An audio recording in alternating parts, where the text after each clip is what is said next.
નમસ્કાર દર્શક મિત્રો, આપ જોઈ રહ્યા છો એનએન ન્યૂઝ. હું છું એન્કર અર્પિતા પટેલ. હવે જોઈએ અગત્યના સમાચાર. વડોદરા સુરત સ્થિત Pacific school of the engineering દ્વારા વાર્ષિક સાંસ્કૃતિક કાર્યક્રમ ઉત્સવ 2025નું ભવ્ય આયોજન કરવામાં આવ્યું હતું.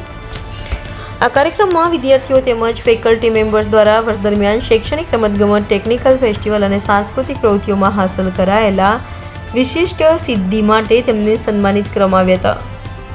કાર્યક્રમના મુખ્ય મહેમાન તરીકે મેયર શ્રી દક્ષેશ માવાણી અને સુરત શહેરના પોલીસ કમિશનર શ્રી અનુપમસિંહ ગેહલોત IPSને આમંત્રિત કરવામાં આવ્યા હતા. શ્રી ગેહલોતે વિદ્યાર્થીઓ સાથે સંવાદ કરી તેઓને તેમની કારકિર્દી અંગે માર્ગદર્શન આપ્યું અને કૌશલ્ય વિકાસ, સ્કિલ ડેવલપમેન્ટનું મહત્વ સમજાવ્યું.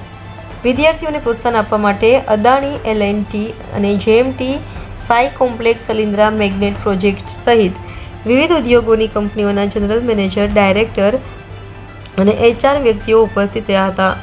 કાર્યક્રમમાં ડિપ્લોમા અને ડિગ્રીના 175થી વધુ વિદ્યાર્થીઓએ નૃત્ય, ગાયન, નાટક, માઇમ, ફેશન શો વગેરે 6 વિવિધ કેટેગરીઓમાં કુલ 42 કૃતિઓ રજૂ કરી. કાર્યક્રમના અંતે ભૂતપૂર્વ વિદ્યાર્થીઓ દ્વારા એલ્યુમિનાઈ એસોસિએશન શરૂ કરવા અંગે ચર્ચા કરવામાં આવી.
આપનો પરિચય ને આપણી સ્કૂલનો કોલેજનો પરિચય.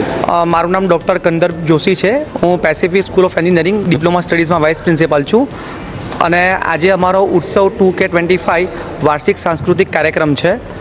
આ કાર્યક્રમનો ખાસ પર્પઝ તો એ છે કે આખા વર્ષ દરમિયાન જે પણ વિદ્યાર્થીઓ છે અને અમારા ફેકલ્ટી મેમ્બર્સ છે એના એચિવમેન્ટ હોય, એમના જે પણ રેન્ક આવ્યા છે તો અમે બધાને એપ્રિશિએટ કરીએ છીએ અને સાથે એન્યુઅલ પ્રોગ્રામ છે એટલા માટે સાથે ડાન્સ, ડ્રામા અને વિવિધ કલ્ચરલ એક્ટિવિટી રાખવામાં આવે છે.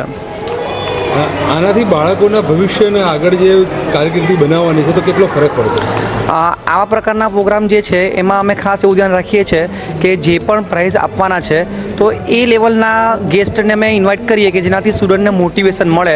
જેમ કે આજના આપણા જે ગેસ્ટ હતા એ આપણા ઓનરેબલ મેયર શ્રી હતા, પોલીસનર ઓફ જે આપણા કમિશનર છે એ પોતે પણ સિવિલ એન્જિનિયર છે તો કમિશનર સાહેબ અમારા ગેસ્ટ હતા. આ સિવાય L&T છે, અદાણી છે, સાઈ ઇમ્પેક્ટ છે, JMT કાસ્ટિંગ છે, ટોપ લેવલની જે કંપનીઓ છે એમાંથી અમે અલગ અલગ ગેસ્ટને બોલાવ્યા હતા.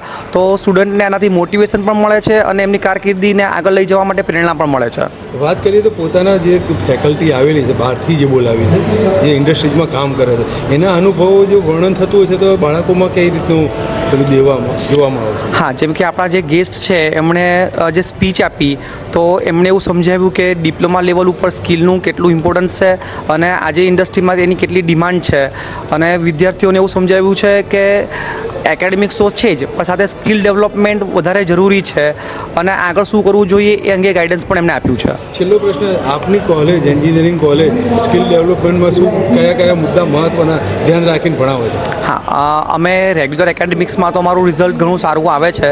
જેમ કે આ વખતે જસ્ટ હમણાં MSc IITના રિઝલ્ટ ડિક્લેર થયા છે તો અમારો સ્ટુડન્ટ છે એ ગુજરાતમાં પ્રથમ છે, ટોપ 10માં બીજા 2 સ્ટુડન્ટ છે, પ્લસ જે લેટેસ્ટ ફર્સ્ટ યરના રિઝલ્ટ ડિક્લેર થયા હતા એમાં અમારું પ્રથમ વર્ષ જે છે ડિપ્લોમાનું એ આખા ગુજરાતમાં પ્રથમ આવ્યું છે. હવે આની સાથે અમે સ્કિલ ડેવલપમેન્ટમાં અમારા MOUs છે, અમે આર્ટિફિશિયલ ઇન્ટેલિજન્સ છે, મશીન લર્નિંગ છે, પ્રોફેશનલ સ્કિલ છે, આના માટેના અલગ અલગ પ્રોગ્રામો કરી રહ્યા છે કે જેથી સ્ટુડન્ટ એકેડેમિક અને પ્લેસમેન્ટ માટે પણ જે જરૂરી વસ્તુઓ છે એ ફૂલફિલ કરી શકે. આભાર.